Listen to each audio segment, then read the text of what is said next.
Hello my dear students, this is Swati Chawla. I welcome all of you on my YouTube channel. So, आप लोगों की date sheet भी आ चुकी है and I hope आप लोगों की टर्म 2 की प्रिपरेशन भी आपने स्टार्ट कर दी। आपने सारे चैप्टर्स बहुत अच्छे से रिवाइज भी कर लिए हैं। If not started studying it या कोई चैप्टर रहता है, इस चैनल की प्लेलिस्ट चेक कीजिए, आपको सारा कंटेंट, क्वालिटी कंटेंट एकदम फ्री ऑफ कॉस्ट अवेलेबल है। Do check it out. In this video will do the mock test. जो आप लोगों के बोर्ड एग्जाम होंगे उसके प्रिपरेशन के लिए सिर्फ चैप्टर के कंटेंट या क्वेश्चन को करना जरूरी नहीं है, ऑब्वियसली वो तो जरूरी है ही, और साथ में जितने ज्यादा मॉक टेस्ट, जितने ज्यादा प्रैक्टिस पेपर्स आप लोग खुद अपने हाथों से सॉल्व करोगे, डेफिनेटली आप लोगों के जो फुल मार्क्स आने का टारगेट है वो आप उसकी ओर नजदीक आ जाओगे, राइट। सो इस मॉक टेस्ट में हम जितने भी क्वेश्चंस डिस्कस करेंगे, मेक श्योर मेरे साथ एकदम नोटबुक और पेन लेकर रेडी रहिए। जो जो क्वेश्चंस हैं साथ साथ सॉल्व करिए, जिसमें डाउट हो बताइए क्या करना है, राइट। उसको नोट डाउन कर लीजिए। फिर भी समझ में ना आए तो definitely you can write it in the comment section also. So I hope now you are ready to solve this mock test with me, right. But before starting this video, अगर आप चैनल पर नए हैं या फिर अब तक सारे वीडियोस भी देख रहे हो, चैनल को सब्सक्राइब भी नहीं किया, तो फटाफट से सबसे पहला काम चैनल को सब्सक्राइब कर दीजिए और साथ में उस बेल आइकन को भी प्रेस कर दीजिए सो दैट आगे आने वाली सारी वीडियोस की नोटिफिकेशन सबसे पहले आपके पास पहुंचे। And after that do share your views in the comment section also. So now without any delay let's start our today's video.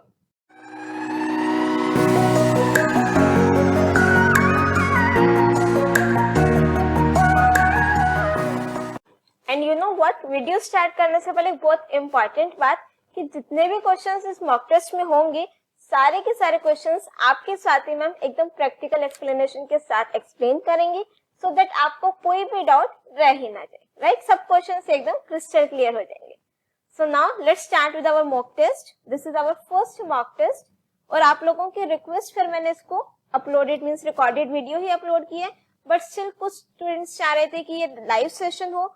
इन दोनों को करके कंबाइन करके I set this video as a premiere video, right. इसमें I can interact with you also. जो आपका term 2 का exam होगा that will be of 35 marks, duration रहेगी that will be of 2 hours. These are the general instructions. Your paper will be divided into 3 sections, section A, B and C. Section A में आपके 7 questions होंगे, 1 to 7, 2 marks के होंगे। वो 2 questions आपके parts में भी हो सकते हैं, like question number 2 first part 1 mark, second part 1 mark, तो क्वेश्चन 2 कितने का हो गया, 2 मार्क्स। सेक्शन बी आपके 3 मार्कर क्वेश्चंस होंगे फ्रॉम 8 to 10, टोटल 3 क्वेश्चंस है बेटा 3 मार्क्स के। सेक्शन सी में भी आपके 3 क्वेश्चंस हैं 4 मार्क्स के, और चॉइसेस गिवन है आपको 3 क्वेश्चंस में 7, 8 एंड 12, राइट। अब हम आ जाते हैं अपना first question, that is what is a stack, right any 2 operations that can be performed on stack.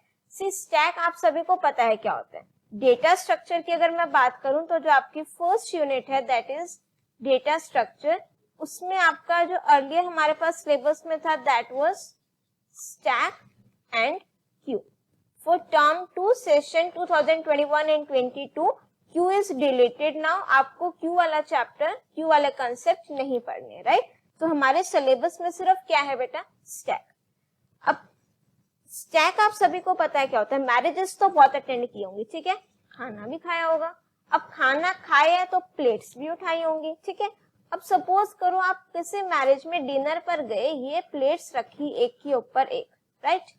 किस तरीके से उठाओगे उसको, जो सबसे ऊपर टॉप पर होगी, और वो मैंने रखी कब होगी, लास्ट में।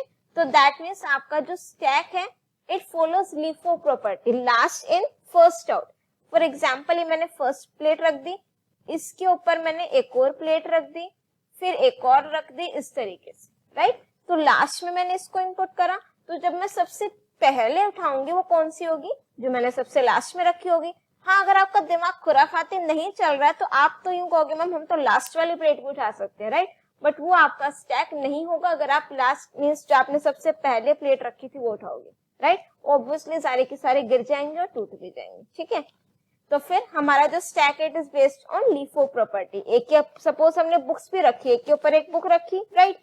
अब सपोज मैंने 5 बुक्स रख दी एक के ऊपर एक, तो सबसे पहले मैं कौन सी उठाऊंगी, जो मैंने सबसे लास्ट में रखी होगी, तो stack is a basic data structure that follows the last in first out principle, where insertion and deletion of data takes place at one end only, और this end is known as the top of the stack.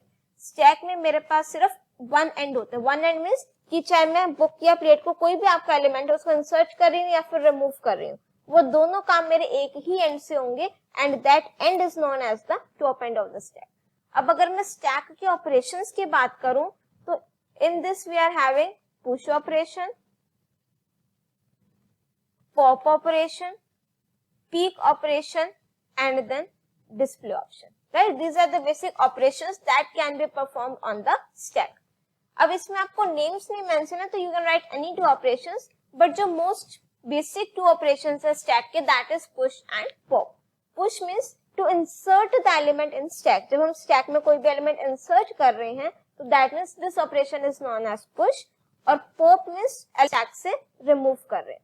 तो जब हम stack से element को remove करेंगे, this operation is known as the pop operation. Peek क्या होता है बेटा? अगर मैं लास्ट एलिमेंट मींस जो मेरा टॉप मोस्ट एलिमेंट है सिर्फ इसी को ही डिस्प्ले करा रही हूँ, इसी को ही चेक करा रही हूँ, तो आपका कौन सा ऑपरेशन होगा? पीक. और डिस्प्ले मींस अगर मैं स्टैक के जितने एलिमेंट्स हैं सारे के सारे कंटेंट को डिस्प्ले करा रही हूँ, तो वो आपका display option, right? So push to insert an element and pop to delete an element from the stack, right? I think first question आपको एकदम क्लियर हो चुका है. नेक्स्ट है बेशक question number 2, explain the following terms. This question is from computer networking chapter. इसमें से जो आपकी एब्रिविएशंस हैं, these are, I am not saying only these two abbreviations, but जितनी भी एब्रिविएशंस हैं, these are most important from your exam point of view, right? आपका जो एग्जाम होगा उसमें से आपके जो नेटवर्किंग की एब्रिविएशंस है, पूरे चांसेस है एब्रिविएशंस आने के, तो जितनी एब्रिविएशंस है सब बहुत अच्छे से उसको कर लेना, राइट? अब फर्स्ट मेरे पास आता है VoIP, that means voice over internet protocol. Next है बेटा मेरे पास NIC, that means network interface card. Next networking chapter का ही सेकेंड क्वेश्चन का सेकेंड पार्ट है, which device is used to regenerate the weak signals for long distance transmission. Generally क्या होता है, जब भी हम अपना लॉन्ग डिस्टेंस पे डेटा को ट्रांसफर करते हैं तो हमारे सिग्नल्स वीक होने लगते हैं. उससे क्या होगा, जो डेटा हम सेंड करना है उस फॉर्म में नहीं पहुंचेगा, बिकॉज जो सिग्नल्स हैं वो वीक हो चुके हैं. तो उन सिग्नल्स को रीजनरेट करने के लिए या फिर एम्पलीफाई करने के लिए, उसको स्ट्रॉन्ग करने के लिए कौन सा नेटवर्क डिवाइस यूज होता है? Repeaters, right? Repeaters is used to regenerate और amplify the weak signals for long distance transmission. Generally जो इसकी रेंज रहती है दैट इज 70 to 100 मीटर्स. अगर इससे ज्यादा है तो we have to place the repeaters. Next है बेटा question number 3, consider a table online class with the following structure. ठीक है, अब टेबल के स्ट्रक्चर भी देखो कौन से आ गया, ऑनलाइन क्लास. ठीक है, अब यहाँ पर है मेरे पास meeting ID, date of class, student name, charges. ये कॉलम्स के नेम्स है, ये एक वैल्यूज गिवन है मुझे, right? Identify the data type, class and charges column. ये मेरे पास डेट ऑफ क्लास का कॉलम है और ये मेरे पास चार्जेस का कॉलम है. इनकी आपको मुझे क्या बतानी है बेटा? Data type. Data type means जो मेरे पास ये कॉलम है ये किस टाइप की वैल्यू को स्टोर कर रहा है, राइट? अब देखो जो हमारे पास डेट ऑफ क्लास है, जो हमारा डेट डेटा टाइप है उसका फॉर्मेट क्या रहता है? ईयर, मंथ और डेट, राइट? YYMMDD इसी फॉर्मेट में है. तो यहाँ पर जो बेस्ट सुटेबल डेटा टाइप है दैट इज डेट. अब कुछ स्टूडेंट्स के माइंड में आ रहा होगा कि हम यहाँ पर varchar भी लिख सकते हैं क्योंकि वो तो किसी भी टाइप की वैल्यू को एक्सेप्ट कर लेगा, right? That also you can right, but जो मोस्ट अप्रोप्रिएट डेटा टाइप है यहाँ पर जो मुझे दिख रहा है डेट ऑफ क्लास के लिए that is date. Next data type है बेटा मेरे पास, नेक्स्ट कॉलम है चार्जेस, और जो इसकी डेटा टाइप रहेगी दैट इज अब पॉइंट में वैल्यू है. ठीक है, तो इंटीजर हम लोग प्रेफर नहीं करेंगे. You can either write decimal और यू कैन राइट फ्लोट. जो डेसिमल है उसकी जो प्रिसीजन है that is more accurate result देगा then float.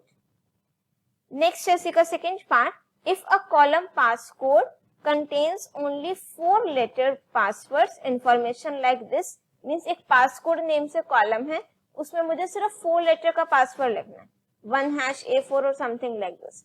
Then out of char or varchar, which data type is suitable for this column? Justify your answer. अब देखो question में बोल दिया कि contains only 4 letter password, कि सिर्फ 4 लेटर पासवर्ड है. अब मुझे साइज पता है कि कितना है, फिक्स रह रहा है, कोई मेमोरी वेस्टेज भी नहीं होगी। कब नहीं होगी? अगर मैं डेटा टाइप क्या ले लूं, कैर, राइट। सो अगर मैं इस तरीके से लिख दूं कैर 4, राइट, तो इसमें क्या होगा, जो बस अप्रोप्रिएट मेरे पास रहेगा दैट इज जिसमें मेमोरी वेस्ट नहीं हो रही, आपको साइज फिक्स दे दिया है, तो there you can use char. But अगर देखो मैं यहाँ पर varchar भी ले लेती हूँ, varchar 4, अगर सिर्फ 4 लेटर का ही पासवर्ड है, ना ज्यादा ना कम, तो आई डोंट थिंक दोनों में कोई मच डिफरेंसेस देयर। बट अगर मेरे पास 3 लेटर पासवर्ड है, राइट, तो उस टाइम पर varchar मींस उसमें आपकी जो मेमोरी लोकेशन बाइट्स है वो वेस्ट होती है। कैर में आपका फिक्स varchar में अगर सपोज मैंने 3 लिखा, तो यहाँ पर आपकी बाइट्स वेस्ट, मेमोरी जो है वो वेस्ट नहीं होगी। This is your variable length character. Variable length means कि जितना साइज आप दोगे, सपोज varchar 4 लिखा, 2 कैरेक्टर्स एंटर कर रही हूँ, तो रिमेनिंग 2 स्पेसेस मेरे एलोकेट नहीं होंगे, वो वेस्ट नहीं होंगे। बट कैर में मेरे पास साइज क्या रहता है, फिक्स। आप चाहे 2 लेटर्स एंटर करो, चाहे 3 एंटर करो, चाहे 1 एंटर करो, हर एक के लिए साइज कितना रहेगा बेटा, 4। This is your fixed length data type.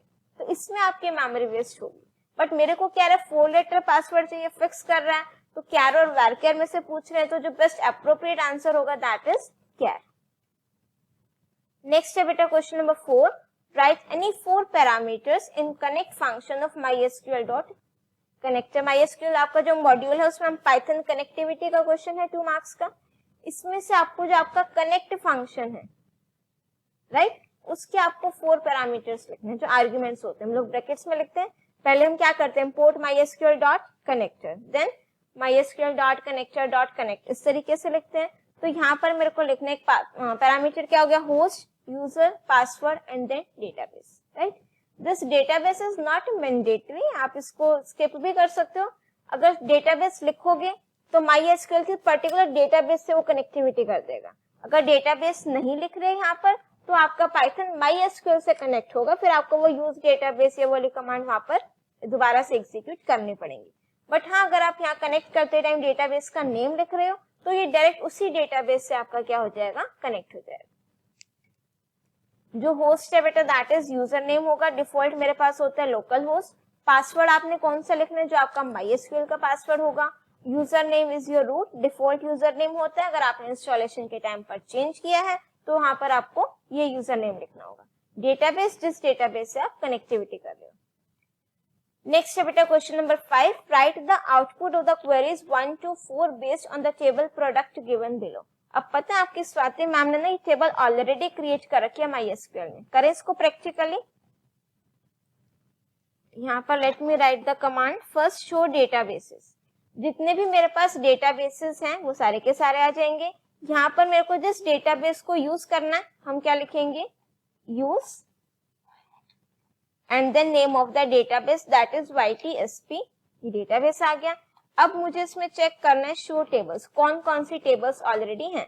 तो ये 3 tables are already there in this database. अब मुझे किस टेबल पर वर्क करना है, प्रोडक्ट टेबल पर। इसमें मेरे पास प्रोडक्ट टेबल है, राइट। तो सेलेक्ट स्टार फ्रॉम प्रोडक्ट। ये सेम जो वैल्यूज है बेटा, ये यही वाली हैं जो आपको यहाँ पर गिवन है। इस टेबल को मैंने ऑलरेडी क्रिएट कर लिया है, और जो यहाँ पर मैंने ये डेट ऑफ परचेज की डेटा टाइप है वो हमने क्या लिया, डेट, राइट। अब मुझे क्या बताना है बेटा, क्वेरीज बतानी है। Select P name, P price from product where price greater than 1500। अब मुझे क्या क्या चाहिए बेटा, एक पी नेम चाहिए, एक पी प्राइस चाहिए प्रोडक्ट टेबल से, वेयर प्राइस ग्रेटर देन 1500। 1500 से ग्रेटर मेरे पास ये 2 हैं, तो यहाँ पर क्या आ जाएगा, स्पीकर 1800 और स्टाइलस 3000, राइट। अगर आप चाहो तो हम इसको एग्जीक्यूट भी कर सकते हैं। Select P name comma P price where P price greater than. अब देखो यहाँ पर इक्वालिटी का साइन नहीं है, फ्रॉम टेबल में इक्वालिटी का साइन नहीं है, तो अगर 15,000 होता भी सही तो वो भी आपका इंक्लूड नहीं होता, right. Where P price greater than 1500 है, आई थिंक, सॉरी। चलो ठीक है, डन। नेक्स्ट है बेटा select P I D, P name, P price into P quantity, ठीक है। अब मुझे क्या क्या डिस्प्ले कराना है, एक तो मुझे डिस्प्ले कराना है बेटा PID, this is my PID, P name और P price into P quantity, दोनों को क्या करना है, multiply from product where P name like percent E, ये P नेम का कॉलम है, परसेंट E, परसेंट मीन्स एक से ज्यादा कैरेक्टर्स के लिए यूज होते हैं, E से एंड हो रहा हो स्टार्टिंग में, चाहे कितने मर्जी कैरेक्टर्स हो, तो E से एंड होने वाला माउस एंड देन हेडफोन, दो है मेरे पास। क्या क्या डिस्प्ले कराना है, PID, P002, P004, P name हो जाएगा, इन दोनों को आपने क्या करना, मल्टीप्लाई करके लिखना है, ठीक है। 1000 इंटू 6 विल बी 6000 और 380 को भी आप 6 से मल्टीप्लाई कर लोगे तो ये आ जाएगा, राइट। इफ यू वांट इसको भी प्रैक्टिकली एग्जीक्यूट कर देते हैं, select PID, P name, comma P price into quantity का है P quantity from table name where P name like percent और किससे एंड हो रहा हो वो E से। अननोन कॉलम PID में अंडरस्कोर नहीं है, ठीक है, कोई दिक्कत नहीं, इसको रिमूव कर देते हैं, ठीक है, इतनी टेंशन नहीं लिया करते। अननोन कॉलम P प्राइस की भी स्पेलिंग गलत हो गई है, क्या हो रहा है आज, चलो ठीक है। मेरे पास ये वैल्यूज आ गई, P002 मीन्स जो आपकी PID है, P नेम है and then P price into quantity. अब ये एज इट इज आ जाएगा, ठीक है। अगर सपोज क्वेश्चन में होता P प्राइस इनटू क्वांटिटी को आपने कोई न्यू नेम देना है तो हम सिंपल क्या कह देते, एज सपोज मैंने लिखा टोटल, तो यहाँ पर क्या लिखा हुआ आ जाता, total. Now the next part of this question, that is third part, select max date of purchase from product where P price is greater than 500, right. इसको थोड़ा सा साफ कर दिया जाए पहले। अब क्वेश्चन देखो बेटा, मुझे क्या कह रहा है, this is my aggregate function, max function, it will return the maximum value, max date of purchase. इस पर मुझे कौन सा फंक्शन अप्लाई करना है बेटा, max function from product where P price greater than 500, ये आपका P प्राइस का कॉलम है, ग्रेटर देन 500 ये है, दिस, राइट। तो दैट मीन्स एक ये डेट, ये वाली डेट है, इसको मुझे नहीं चेक करना, राइट। ग्रेटर देन 500 पूछा है, तो अब मुझे क्या करना है, मैक्सिमम बताना है। मैक्सिमम के लिए क्या चेक करोगे, पहले ईयर मैक्सिमम होना चाहिए, फिर मंथ और फिर डेट।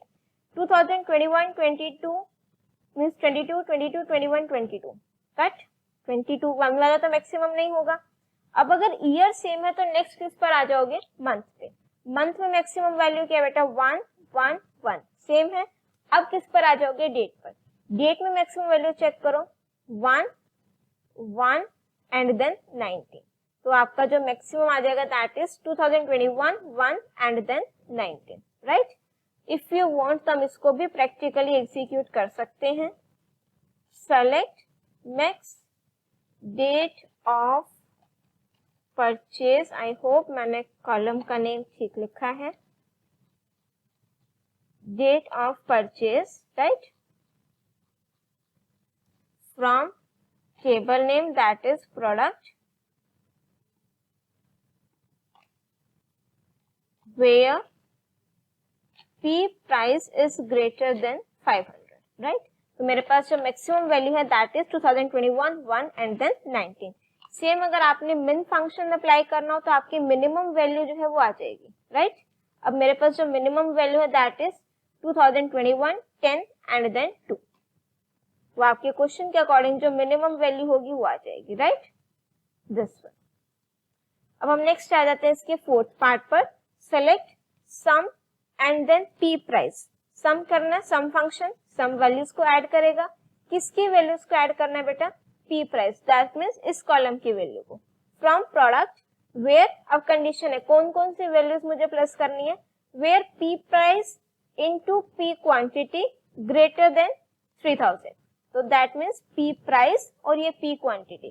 अगर मैं इन दोनों को मल्टीप्लाई कर रही हूँ तो 3000 से ग्रेटर देखो कौन कौन सी वैल्यूज आएंगी, 800 into 3 will be 2400, इसको नहीं पिक करेंगे,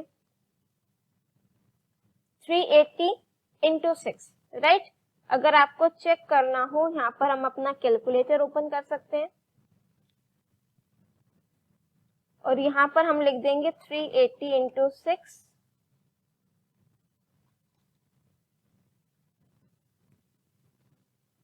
दिस इज 2280। तो ये भी आपका मीन्स 3000 से ग्रेटर नहीं है।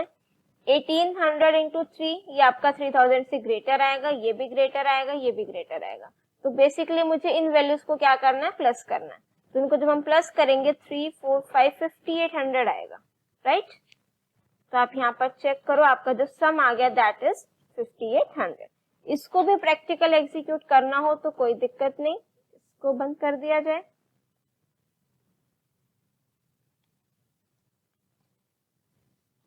तो यहाँ पर हम अपना एसक्यूएल की क्वेरी लिख देंगे, सेलेक्ट सम, और यहाँ पर मैंने क्या लिखना है, P price from table name that is product where P price into P quantity. I think यही है कॉलम का name, P Q T Y, yes, where P price into P quantity is greater than 3000, right. तो यहाँ पर मेरे पास जो answer है दैट इज 5800। अब हम आ जाते हैं अपने नेक्स्ट क्वेश्चन पर, that is question number 6, which command is used to create a database in MySQL। तो अगर मुझे MySQL में डेटाबेस क्रिएट करना हो तो उसके लिए जो मेरे पास कमांड है that is create database and then you have to write the name of the database. और जो नेम ऑफ द डेटाबेस है वो आप यहाँ पर लिखेंगे। तो जो कमांड है that is create database, database का name and then semicolon, right. Next है बेटा, how will you calculate column and rows in a cross join. Cross join जो आपका कार्टेशियन प्रोडक्ट है, ठीक है, इसमें आपकी जो क्या कैलकुलेट करना है, कॉलम्स और रोज। अब देखो कार्टेशियन प्रोडक्ट किस तरीके से फाइंड आउट होती है। लेट सपोज मेरे पास ये एक टेबल है ए, इसमें मेरे पास ये दो कॉलम्स है, रोल नंबर, इसको एक बार और ड्रॉ कर लेते हैं, ठीक है। ये मेरे पास है टेबल ए, एक है मेरे पास रोल नंबर का कॉलम और ये है मेरे पास नेम का कॉलम। रोल नंबर है बेटा 1 और 2, नेम है मेरे पास ए और बी, राइट। इसी तरीके से मेरे पास सेकंड टेबल है, ये सेकंड कॉलम है उस टेबल का, ये उनकी वैल्यूज है, राइट। तो कार्टेशियन प्रोडक्ट या क्रॉस जॉइन किस तरीके से करोगे, इस रो को पिक करोगे, 1a ये दोनों के साथ लिखी जाएगी, 1a v1 v2, 1a v3 v4। फिर सेकंड को पिक करोगे, 2b v1 v2, 2b v3 v4। तो जब मैं दोनों टेबल्स को कंबाइन करूंगी तो ऑब्वियसली कॉलम कितने होंगे, जितने दोनों टेबल्स में होंगे 1 2 3 4, टोटल कॉलम्स कितने हो जाएंगे 4। और रोज के लिए मैं दोनों टेबल की रोज को मल्टीप्लाई कर दूं, उतनी ही टोटल रोज होंगी, 2 रोज इसमें है, 2 रोज इसमें, 2 इंटू 2 4, तो टोटल कितनी हो जाएंगी 4। इसको जरा देखो एक बारी, इसके लिए एक और डेटाबेस ओपन कर देते हैं।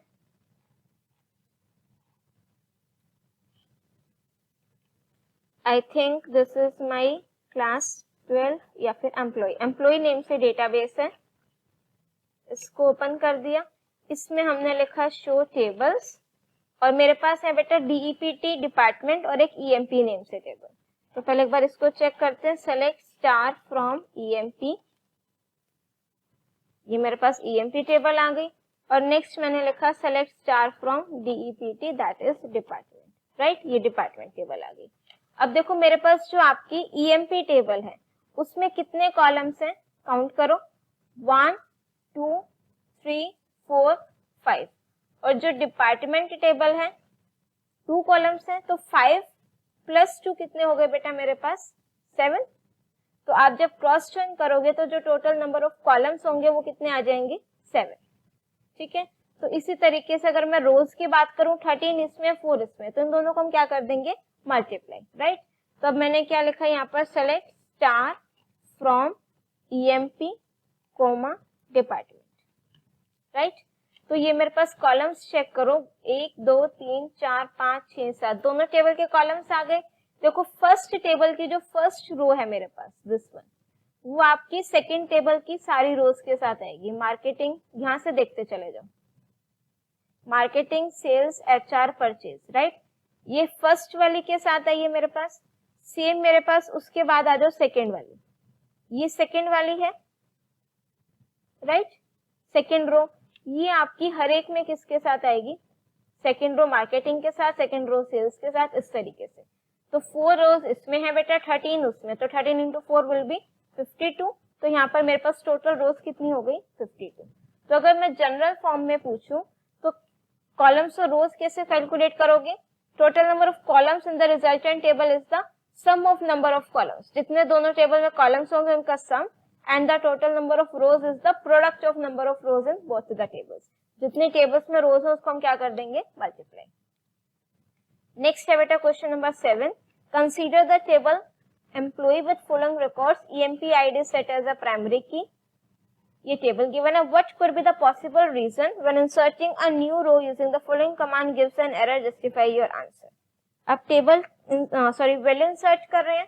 अब सिंटेक्स ये है, insert into table name values E104 Jay Gupta manager values, ठीक है, बट ये मुझे एरर दे रहा है, ठीक है। रीजन E104 ऑलरेडी मेरी टेबल में सेट है, मींस इंसर्टेड है, और इसको मैंने एज अ प्राइमरी की भी सेट कर रखा है। जिस कॉलम को मैं as a primary key set कर दूं, व्हाट डज दिस मीन, उस कॉलम के लिए कोई भी वैल्यू रिपीट नहीं होगी, तो ये रीजन है। सेकंड बेटा, what would be the cardinality and the degree of the table when 3 more rows are added to the table. Cardinality means total number of rows और degree means total number of columns, right. तो मैंने क्या add करनी है, 3 more रोज। पहले रोज count करो कितनी है, 1 2 3 4। तो अगर मैं 3 रोज और ऐड कर रही हूँ तो 4 + 3 7, तो कार्डिनलिटी कितनी हो गई, 7। और डिग्री चेक करो, नंबर ऑफ कॉलम्स 1 2 3 4 5, तो दैट मीन्स ये है बेटा मेरे पास 5। तो डिग्री कार्डिनलिटी इज 7 और डिग्री इज 5। कार्डिनलिटी 7 और डिग्री 5। अब हम आ जाते हैं इसी क्वेश्चन में, आपको चॉइस गिवन है और वाले क्वेश्चन में, consider the table PF details and answer the following questions. ये आपको PF टेबल गिवन है, identify the primary key and foreign keys of table PF details if the employ table given above is linked to this table. Okay, जो आपको ये employ table given है ना, इसको हम लिंक करा रहे हैं जो आपकी PF डिटेल्स वाली टेबल है उससे।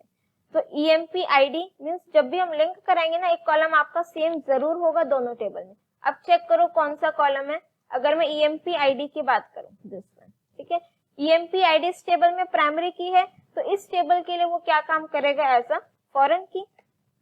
इस टेबल में EMP ID आपका क्या हो जाएगा, फॉरेन की।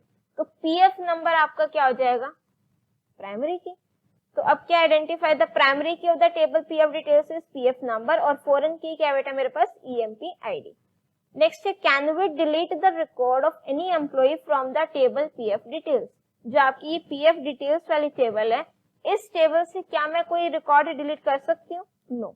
रीजन, अब ये दोनों टेबल लिंक हो चुकी, तो मुझे उस वाली टेबल से डिलीट करना पड़ेगा जहां पर मैंने इस EMP ID को प्राइमरी की सेट कर रखा है।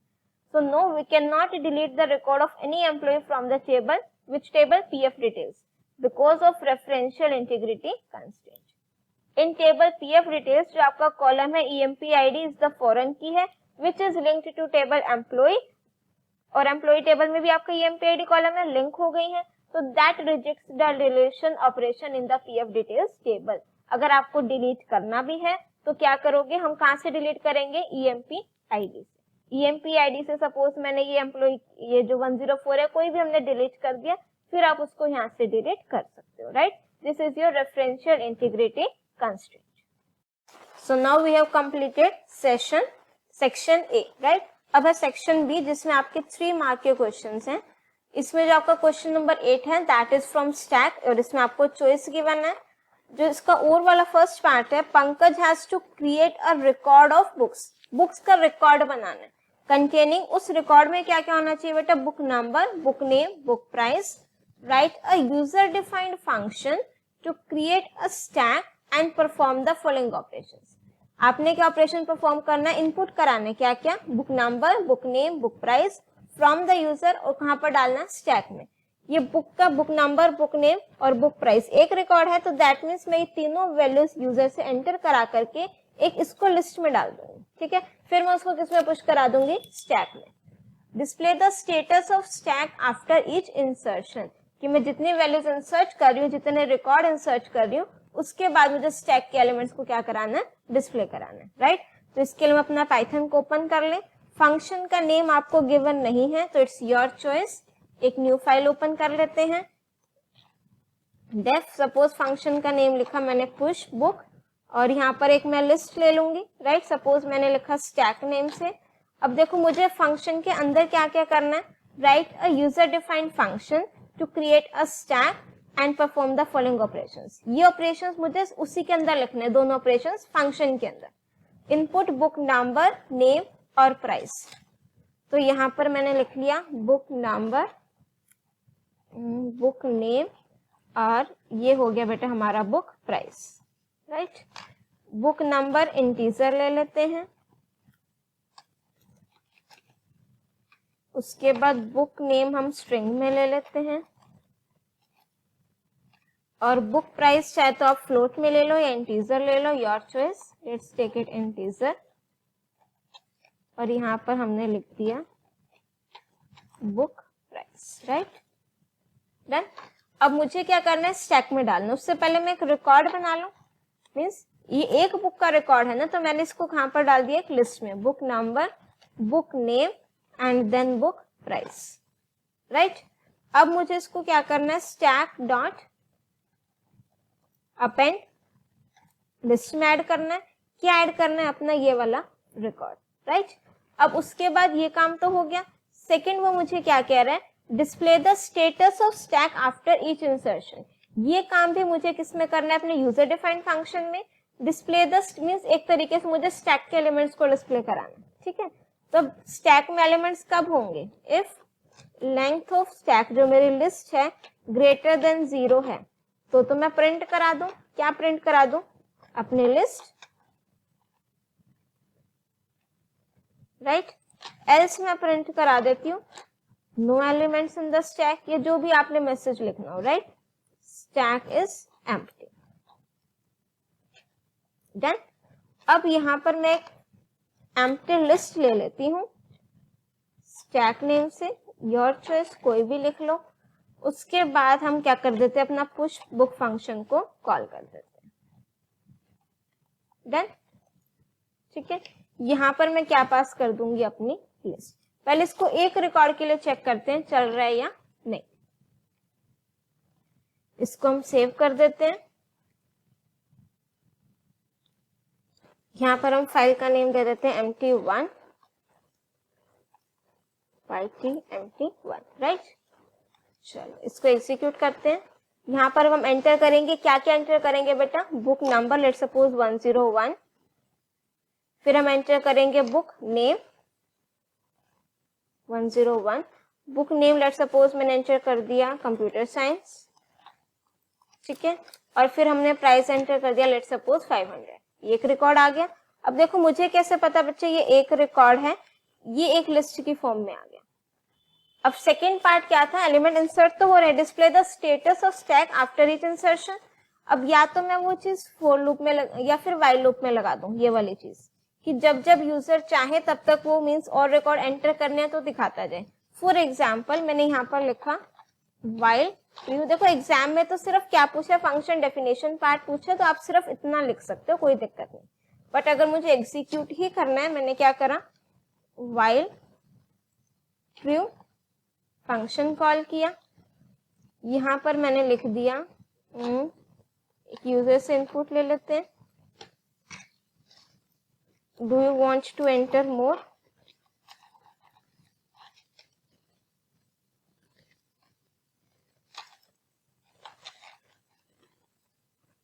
और यहाँ पर हमने यूजर को चॉइस दे दी y और n, राइट। तो इफ अगर यूजर ने क्या प्रेस कर दिया n, चाहे वो कैपिटल हो चाहे स्मॉल हो, तो मेरा प्रोग्राम कहाँ जाएगा, लूप से बाहर, ठीक है। अदरवाइज वो डिस्प्ले करा देगा। करें इसको execute, and the shortcut key to execute your Python program is F5, right.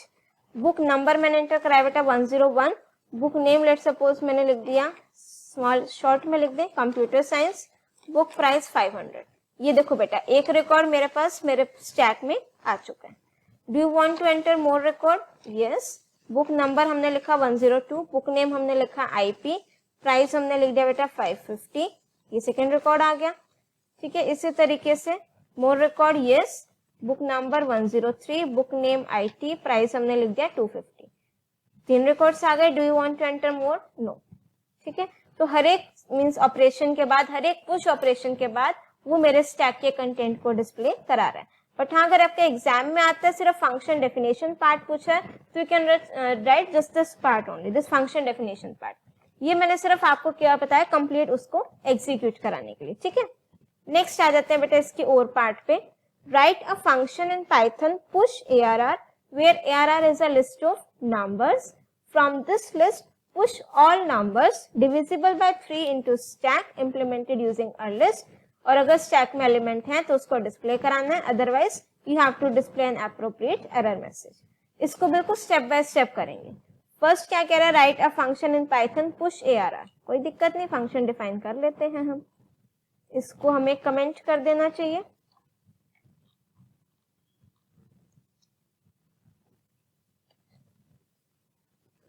चलो, यहां पर हमने डिफाइन किया फंक्शन पुश, और ये मैंने एक ARR, ठीक है, जो आपको क्वेश्चन में गिवन है। उसके बाद क्या गिवन है, where ARR is a list of numbers. ARR एक लिस्ट ऑफ नंबर्स ले लें, ये हम एक ARR, अब चाहे फंक्शन डेफिनेशन के बाहर लिख दो इस ARR को या फिर पहले, मीन्स या तो यहाँ पर लिख दो या फिर पहले। और अगर आप चाहो तो ये लिस्ट ऑफ नंबर्स आप यूजर से भी इनपुट करा सकते हो। तो यहाँ पर मैंने लिख दिया ARR, ये मैंने लिख दिया बेटा 10, 9, 15, 20, 35, 18, राइट। ये मेरे लिस्ट ऑफ नंबर्स है। इसके बाद क्या है क्वेश्चन में, from this list push all numbers divisible by 3। अब ये मेरे पास देखो, हम क्या करेंगे, यहाँ से अपना फंक्शन को कॉल करेंगे और इस लिस्ट को पास कर देंगे, राइट। अब मेरे पास ARR में लिस्ट ऑफ एलिमेंट्स आ गए। अब मैंने लिखा बेटा फॉर I इन ARR, एक एक एलिमेंट को पिक करो। इफ I मॉड्यूलस 3, मीन्स अगर वो 3 से डिवाइड हो रहा है, रिमाइंडर 0 दे रहा है, तो मुझे क्या करना है, स्टैक में पुश कराना है, ठीक है। उसके लिए मैं और लिस्ट ले लूं, और जो जो एलिमेंट्स होंगे इफ स्टैक डॉट अपेंड। अगर आप चाहो तो इसको यहां पर भी लिख सकते हो, inside the function append function लिखोगे और एलिमेंट कौन सा ऐड कर दोगे, I, राइट। अब उसके बाद मैं क्या करूंगी, outside the for loop, if length of ST greater than 0, इसको हम बाहर डिस्प्ले करा दें। इफ लेंथ ऑफ ST, जो आपका स्टैक है, ग्रेटर देन 0, तो मैं प्रिंट करा दूं स्टैक, एल्स पार्ट में नो एलिमेंट, या फिर सिंपल क्या लिख दोगे, एम्प्टी, राइट। हमने क्या किया बेटा, एक एम्प्टी लिस्ट ली, दी मेरा ग्लोबल वेरिएबल है तो इनसाइड द फंक्शन भी ये वर्क करेगा, ठीक है। लिस्ट ऑफ नंबर्स है, फंक्शन को कॉल किया, ARR में लिस्ट ऑफ एलिमेंट्स है। अब एक एक एलिमेंट को हम ट्रेवर्स करेंगे, अगर वो 3 से डिविजिबल है तो मैंने उसको लिस्ट में ऐड कर दिया, और नहीं है तो मुझे कुछ नहीं करना है, ठीक है। उसके बाद अगर length of stack greater than 0 है, दैट मीन्स जो मेरे पास लिस्ट है जिस स्टैक वाली, जिसमें मैंने कौन से एलिमेंट्स एंटर कराए जो 3 से डिविजिबल हैं, अगर उसमें एलिमेंट्स हैं तो प्रिंट करा दो, अदरवाइज एक एप्रोप्रिएट मैसेज दे दे, एम्प्टी या समथिंग लाइक दिस, ठीक है। तो अब कुछ इसमें एलिमेंट्स हैं जो 3 से डिविजिबल हैं, लेट्स चेक इट आउट। ये मेरे पास आ गए 9, 15 और 18, एक भी एलिमेंट होगा तो डिस्प्ले कराएगा।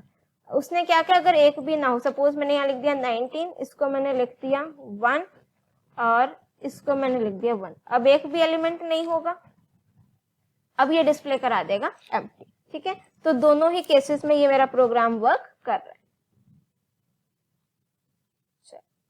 नेक्स्ट आ जाओ बेटा question number 11, sorry question number 9। A table voter list is created with the following columns. ये टेबल वोटर लिस्ट है, ये कॉलम्स है बेटा, VID, VName, VAddress, voter age, area code, gender and then phone number. Right SQL command to delete column V phone number, इसको मुझे डिलीट करना है from the table voter list. अब देखो कॉलम डिलीट करना हो चाहे ऐड करना हो, चाहे मुझे प्राइमरी की उसमें मींस क्रिएशन के बाद ऐड या डिलीट करनी हो कोई कंस्ट्रेंट, तो we are having alter command. ठीक है, ऑल्टर कमांड में अगर मुझे कॉलम को डिलीट करना है तो उसका सिंटेक्स क्या रहेगा बेटा, alter table table name. Table name क्या गिवन है, वोटर लिस्ट। ड्रॉप कॉलम का नेम लिखोगे वी फोन नंबर, प्लस मैं और क्या लिख सकती हूँ बेटा, alter table table name voter list, drop column और फिर कॉलम का name V phone number. Both are correct, means जो ये आपका कॉलम वर्ड है ये इसको लिख दो चाहे स्किप कर दो, इट्स ऑप्शनल, दोनों चलेंगे। ठीक है, नेक्स्ट हम आ जाते हैं इसी क्वेश्चन के सेकंड पार्ट पर। Differentiate between alter and update command with help of an example. देखो ऑल्टर कमांड अगर मुझे टेबल के स्ट्रक्चर में चेंजेस करने, means if I want to add a column, if I want to delete a column, अगर मुझे किसी column का साइज चेंज करना है, डेटा टाइप चेंज करने, तो क्या यूज करेंगे, ऑल्टर कमांड। अपडेट कमांड अगर मैंने टेबल क्रिएट कर दी, वैल्यूज इंसर्ट कर दी, उसमें अगर मुझे कोई चेंजेस करने हो तो हम कौन सी कमांड यूज करेंगे, update command. Plus alter command table के स्ट्रक्चर में चेंजेस कर रही है तो ये डीडीएल कमांड है, update command is your DML command, right. फिर यहाँ पर हमने एग्जाम्पल लिख रखा है, इसमें ऐड कॉलम का है alter table table name add contact number varchar, और अपडेट का update table name set marks equals to marks plus 5। हर एक उसमें रो में 5 मार्क्स ऐड हो जाएंगे। अगर आप किसी स्पेसिफिक वैल्यूज रोज के लिए चाहते हो तो आपने वेयर क्लोज लगाना है। नेक्स्ट है बेटा question number 10। Rashmi has to create a table in SQL to store the records of students and their project submission information. The structure of table project info is this, right? ये given है, field name given है, data type, size और ये remarks. अब help Rashmi to complete the following task. To create the table project info. देखो project info table create करनी है तो मैं क्या लिखूंगी, create table, table का name क्या बेटा, project info। ये लाइन कंप्लीट, ब्रैकेट स्टार्ट। उसके बाद है बेटा कॉलम के नेम्स लिखते हैं, student roll number, integer, size दे दिया मैंने 8, कोमा करके, नेम varchar, साइज दे दिया 30, प्लस क्या है मेरे पास constraint not null, project name varchar, size 35, number of students integer और 3, ये लास्ट है तो bracket close semicolon, right. She is forgotten to add the primary key to this table, उसने प्राइमरी की नहीं ऐड की है तो आपने क्या कमांड लिखनी है, to add the primary key to the column, student roll number को आपने एज अ प्राइमरी की सेट करना है। उसके लिए मेरे पास कौन सी कमांड है बेटा, alter table table name project info add primary key, जिसको आपने प्राइमरी की सेट करना हो वो लिख दोगे तो आपकी जो प्राइमरी की है वो सेट हो जाएगी, स्टूडेंट रोल नंबर। इसको बिल्कुल ब्रीफ में सिर्फ एक कॉलम के साथ हम करते हैं, क्रिएट टेबल, सपोज मैंने लिखा प्रोजेक्ट इन्फो, इसमें मैंने लिखा एसटीडी नंबर और इसको ले लिया इंटीजर और साइज सपोज 8 और फिर हमने ले लिया एस नेम varchar 10, बस यही 2 कॉलम्स लेते हैं। ठीक है, टेबल क्रिएट हो जाएगी। अब अगर मैं डिस्क्राइब कमांड से इसका स्ट्रक्चर चेक करूं, डिस्क्राइब और then table name that is project info. ठीक है, अब चेक करो जो आपका STD number that mean student number है वो प्राइमरी की सेट नहीं है, तो अगर मुझे करना है तो alter table table name is project info और फिर मैं क्या कर दूंगी, ऐड प्राइमरी की और ब्रैकेट में लिख दूंगी एसटीडी नंबर, राइट। तो आपका जो एसटीडी नंबर वाला कॉलम है वो प्राइमरी की सेट हो जाएगा। तो जब आप डिस्क्राइब कमांड से टेबल का स्ट्रक्चर चेक करोगे तो यहाँ पर आपको display, so you can see here the comparison कि जो आपका स्टूडेंट नंबर कॉलम का नेम है वो पहले प्राइमरी की सेट नहीं किया जो हमने टेबल को क्रिएट किया है, बट हमने ऑल्टर कमांड की हेल्प से सिंटेक्स से इसको as a primary key set कर दिया। ठीक है, ये क्वेश्चन था, बट हाँ मैं इसको डिलीट भी कर सकती हूँ। उसके लिए आपका सिंटेक्स क्या रहेगा, alter table table name is project info. अब यहाँ मुझे उसको कॉलम का नेम देने की जरूरत नहीं है, मुझे सिर्फ क्या लिखना है, ड्रॉप प्राइमरी की, क्योंकि उसको पता है कौन सा कॉलम प्राइमरी की है। ठीक है, क्वेरी ओके। अब अगर मैं डिस्क्राइब कमांड से स्ट्रक्चर चेक करूंगी तो सी अब यहाँ पर ये प्राइमरी की नहीं है, डन। अब हम आ जाते हैं अपना नेक्स्ट क्वेश्चन पे, this one, right, section number C. ठीक है, अब इसमें क्या बेटा, consider the following tables activity and coach, दो टेबल्स गिवन है। Write SQL commands for the statements 1 to 4, इनका आपका एसक्यूएल की सिंटेक्स लिखने हैं, ठीक है। ये एक्टिविटी टेबल है मेरे पास और एक मेरे पास कोच टेबल है, और आपकी कन्वीनियंस के लिए दोनों ही टेबल आपकी मैम ने क्रिएट कर रखी है। Select star from activity, sorry database है मेरे पास YTSP, राइट। अब हम लिखेंगे सेलेक्ट स्टार फ्रॉम एक्टिविटी और select star from coach. Done, ये दो टेबल्स हैं, ठीक है। इसकी बेसिस के पे मुझे कमांड लिखनी है। फर्स्ट क्या बेटा, to display the name of all the activities, ये एक्टिविटीज के name, activity name with their A codes in descending order, ठीक है। तो मैं क्या लिख दूं, सेलेक्ट एक्टिविटी नेम, कॉलम का नेम क्या, activity underscore name, activity underscore name with their A codes. तो मैंने क्या लिख दिया यहाँ पर, with their A codes in descending order. From table name क्या है बेटा, एक्टिविटी, ऑर्डर बाय, और किसको ऑर्डर बाय करना है आपने, ए कोड को, किस में, डिसेंडिंग ऑर्डर। डन, तो ये आपका देखो डिसेंडिंग ऑर्डर में ए कोड हो गया और ये आपकी एक्टिविटी के नेम्स की लिस्ट आ गई। नेक्स्ट है बेटा, to display the sum of prize money, ये आपका जो प्राइज मनी वाला कॉलम है, ये दिस वन, इसका आपको क्या करना है, सम करना है। तो हम क्या लिख देंगे, select sum prize money for each of the number of participants group wise. अब देखो इसमें मेरी ग्रुप बाय कमांड यूज होगी, और आपको एक ट्रिक पता है आपकी स्वाति मैम, ठीक है। अगर आपको कहीं पर पता ना लगे ना कि ग्रुप बाय कमांड यूज होगी, आप ना ये वाले वर्ड्स चेक करना, ग्रुप वाइज या स्ट्रीम वाइज या फिर ईच वर्ड मेंशन हो, ठीक है। 99.9% केसेस में सिर्फ 0.1% अलग है, अदरवाइज इनमें क्या यूज होगी, आपकी ग्रुप बाय कमांड, और ग्रुप बाय कमांड में आपका एग्रीगेट फंक्शन यूज होगा। तो क्या डिस्प्ले कराना है बेटा मुझे, सम ऑफ प्राइस मनी, तो मैं क्या लिख दूंगी, सम, सेलेक्ट सम, और कॉलम का नेम मैं लिख दूंगी price money,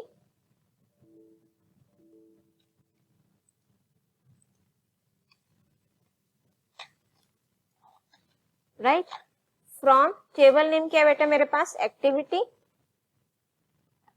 select price money, sum of price money from activity, to display the sum of price money of each of the number of participants को हमने क्या करना है, ग्रुपिंग किससे करनी है, नंबर ऑफ पार्टिसिपेंट्स से।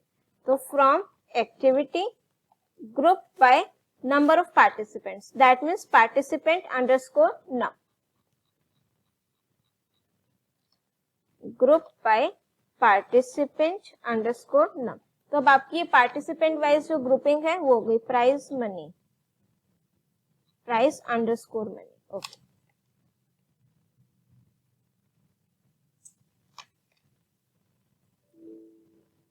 पार्टिसिपेंट नंबर, इसमें I think underscore, participant underscore NUM, spelling mistake हो गई, एक second. Select sum price underscore money, और फिर इधर से हो गया बेटा group by participant underscore num, right. तो ये मेरे पास आ गया इसका आंसर, बट जो आपको कमांड लिखनी है वो मैंने आपको बता दी, ठीक है। नेक्स्ट हम आ जाते हैं नेक्स्ट पार्ट पर, to display the content of the activity table, content display कराना है, तो that mean select star from table name where scheduled date is earlier than 2021, 1 और 26 in the ascending order of participant number, ठीक है। बहुत बड़े बिल्कुल स्टेप बाय स्टेप करेंगे। पहले तो क्या कह रहे हैं, to display the content of activity table, तो दैट मीन सारा कंटेंट डिस्प्ले कराना है। Select star from table name क्या हो गया बेटा, activity, where scheduled date is earlier than, तो वेयर शेड्यूल्ड डेट, इसका कॉलम का नेम है बेटा शेड्यूल्ड डेट, आई होप मैंने भी टेबल में यही लिखा हो, ठीक है ना। Where scheduled date is earlier than, earlier means उससे पहले, किससे पहले, लेस देन लिख दें, 2021-1-26,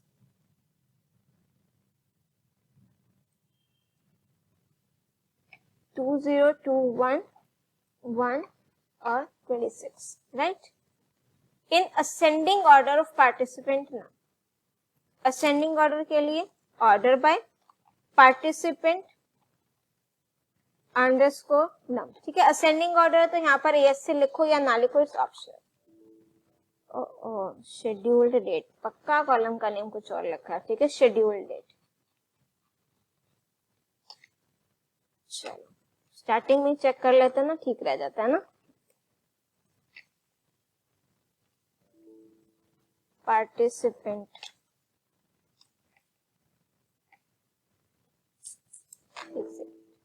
so let's start from activity where schedule date is less than this or order by participant underscore num, ठीक है।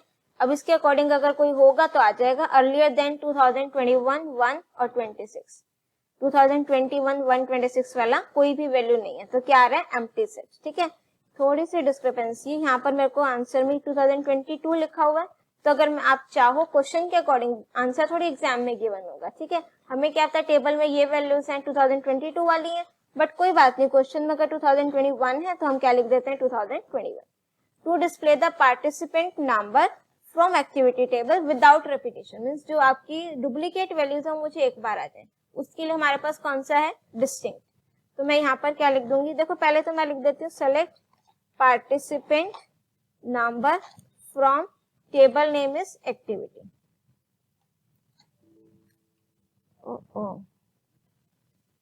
ये पार्टिसिपेंट की स्पेलिंग बहुत गलत हो रही है। अब देखो ये वैल्यूज रिपीट हो रही है 12 और 10, मुझे ये एक बार चाहिए, तो हम क्या यूज करेंगे यहाँ पर, distinct. Select distinct participant number from activity, right. चलो अब हम आ जाते हैं next question number 12। Differentiate between star topology and bus topology. See जो आपका स्टार टोपोलॉजी होगा उसमें क्या होगा, मेरे पास एक सेंट्रल सर्वर होगा, उसी से सारे के सारे कंप्यूटर्स कनेक्ट होंगे, ये सारे के सारे, राइट। अब इसमें अगर मेरा सर्वर ही करप्ट हो जाता है तो बाकी सारा जो पूरा नेटवर्क है वही स्टॉप हो जाएगा। बट इन केस अगर मेरा यहाँ वाले कोई वर्क स्टेशन या कंप्यूटर सिस्टम जो वर्क नहीं कर रहे हैं बट सर्वर चल रहा है, तो मेरा पूरा सिस्टम नेटवर्क स्टॉप नहीं होगा। In star topology, a central hub is required to connect all computers with each other. This is my central hub. In bus topology में क्या होता है बेटे, एक लॉन्ग केबल होती है, right. It is known as the backbone. Backbone means सारा का सारा काम उसी के हेल्प से होता है। This is the backbone, this wire is the backbone in case of bus topology. The data is transmitted from sender to the receiver by passing through the hub.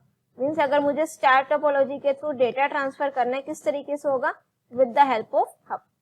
The data is transmitted through a long cable from sender to receiver.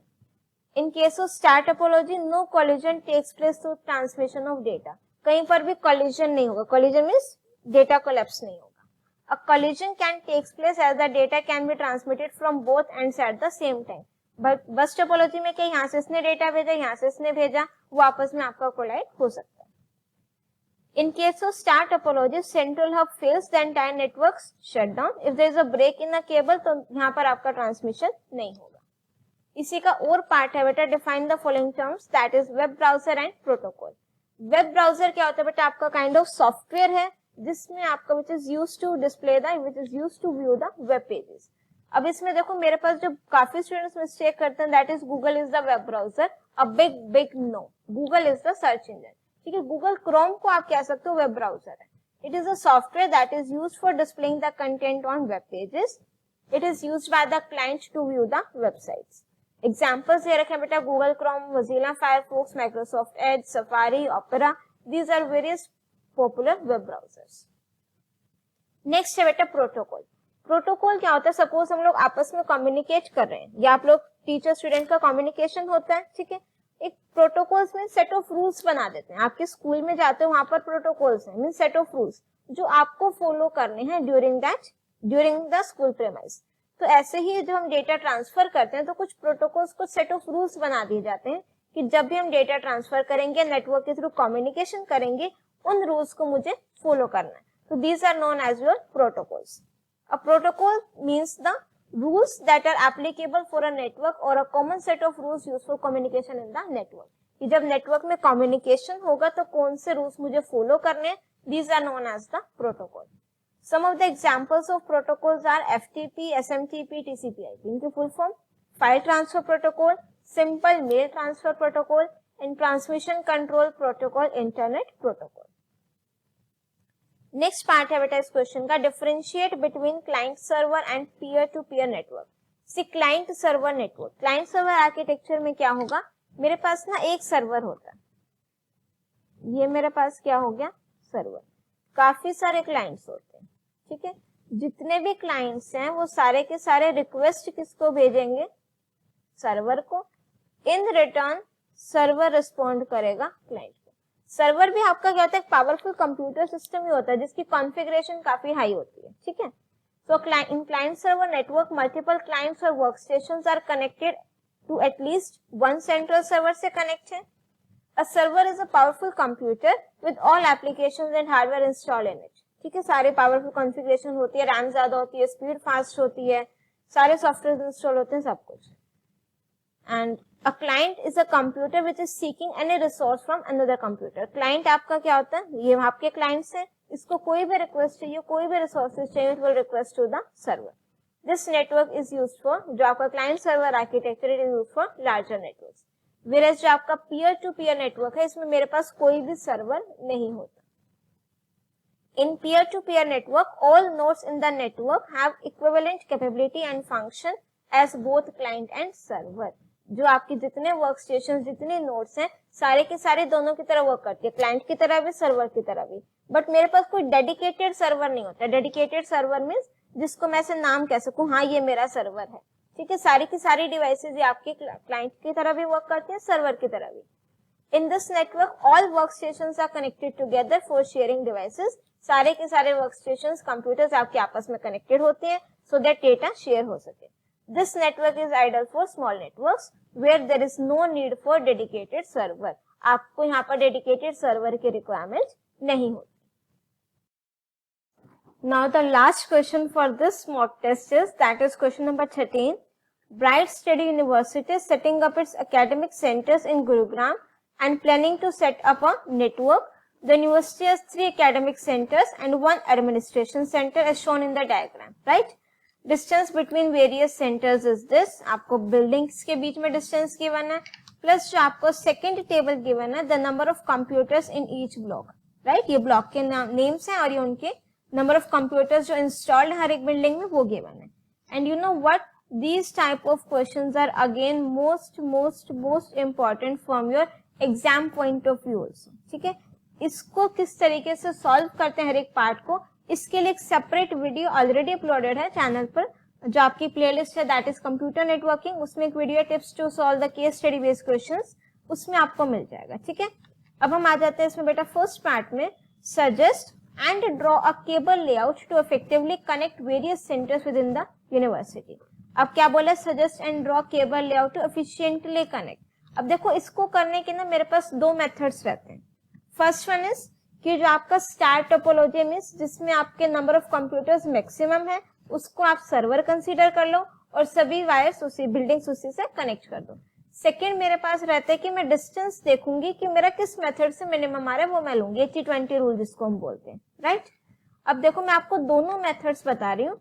अब first हम करते हैं with the help of star topology. Star topology में हम check करेंगे number of computers maximum किसमें, admin centre में। तो हम एडमिन सेंटर को सर्वर लेके सभी बिल्डिंग्स उससे कनेक्ट कर देंगे, राइट। अब अगर मैं डिस्टेंस देखूं बेटा, एडमिन सेंटर से लॉ सेंटर का डिस्टेंस है मेरे पास this, law centre to admin centre 115 metre बेटा, ये हो गया, राइट। अब admin centre to technology centre है 25 मीटर, और उसके बाद है बेटा admin centre to business centre this, that is 45 metre, right. तो अगर मैं इन सबको प्लस करूं मेरे पास आ जाएगा 115, 25 एंड 45। 185 मीटर टोटल जो है मेरा केबल यूज होगी अगर मैं स्टार टोपोलॉजी की हेल्प से वायर्स को मींस इसको एक लेआउट बनाऊं। This is the with the help of star topology, right. Second मेरे पास आता है बेटा, मैं डिस्टेंस चेक करूंगी, शॉर्टेस्ट मिनिमम डिस्टेंस कौन सा है, उसके अकॉर्डिंग हम बिल्डिंग्स को कनेक्ट करेंगे, राइट।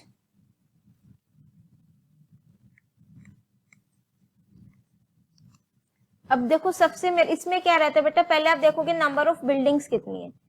n बिल्डिंग्स के लिए आपको n-1 वायर्स लेनी है, ठीक है। इसमें आपने क्या क्या चीजें ध्यान रखनी है बेटा,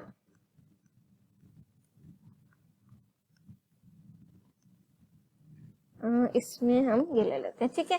एक तो बेटा ये ध्यान रखना है कि अगर मेरे पास n बिल्डिंग है तो मेरे पास n-1 वायर्स यूज करोगे।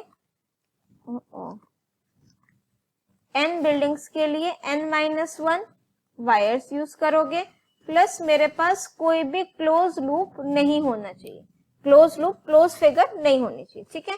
इसको मैं एक बार के लिए इरेज कर दूं, ये आपका हो गया, या फिर हम इसको साइड में ही ड्रॉ कर लेते हैं। और बिल्कुल शॉर्ट में मैं लिख रही हूँ बेटा, ये आपका हो गया business centre, technology centre, law centre और ये एडमिन सेंटर, ठीक है।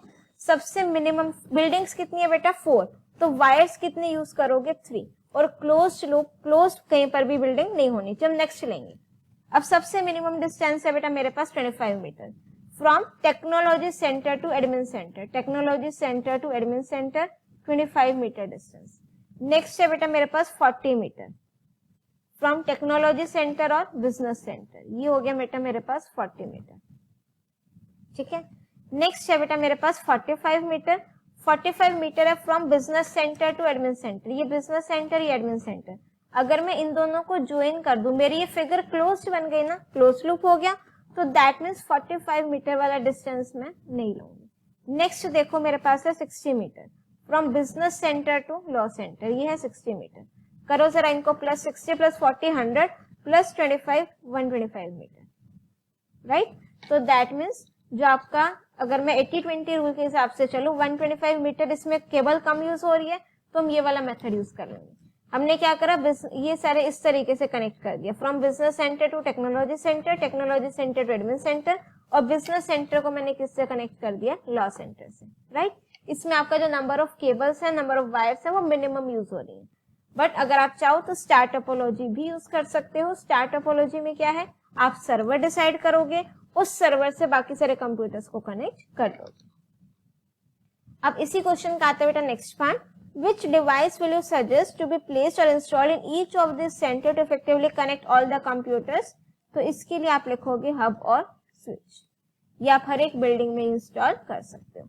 Name the centre where the server is to be installed और जस्टिफाई योर आंसर। सर्वर कहां पर इंस्टॉल करोगे, एडमिन सेंटर में। रीजन, एडमिन सेंटर पे आपके जो नंबर ऑफ कंप्यूटर्स है that are maximum. Admin center because admin center has the maximum number of computers, right? Next, last part, the university is planning to connect its admin office in the closest big city, which is more than 350 kilometers from the university. Which type of network will be formed? See, 350 kilometers, the size is very, ठीक है, काफी ज्यादा है, तो उसके लिए हम कौन सा नेटवर्क प्रेफर करेंगे, WAN network, right. So with this question we have completed our first mock test. I hope आप लोगों के जितने डाउट्स थे एकदम क्रिस्टल क्लियर हो गए हैं। इस मॉक टेस्ट में हमने जितने क्वेश्चंस किए हैं, काफी आपको हेल्प मिली होगी आपके कंसेप्ट्स को क्लियर करने में।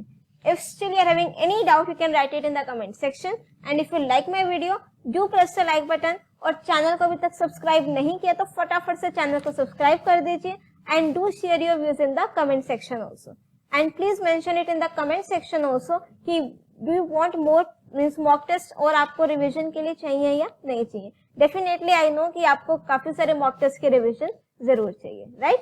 Till then keep watching, keep smiling, keep studying. Thank you.